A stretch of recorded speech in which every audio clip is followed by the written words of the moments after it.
Bienvenido al canal de Narraciones Budismo. Maestros contemporáneos. Jamyang Khyentse Chökyi Lodre. La medicina universal. Traducido por Upasaka Losang Gyatso. Homenaje al Lama. La enfermedad es el pensamiento conceptual. Cuando estés enfermo, estate enfermo dentro de la naturaleza del Dharmadhata.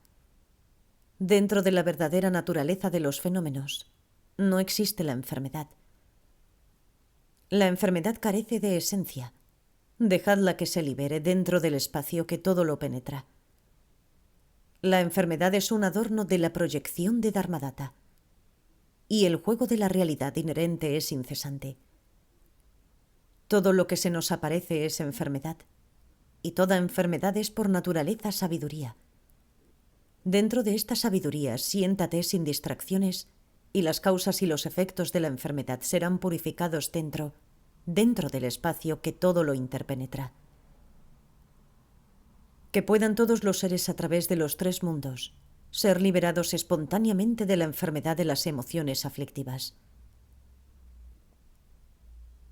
Cuando Rapchuk estuvo enfermo, yo, el llamado Lodre, compuse esto bromeando.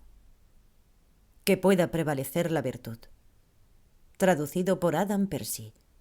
Traducido al castellano por el ignorante y falto de devoción Upasaka Losang Gyatso. Narrado por Cristina Ingrid. Gracias por escuchar.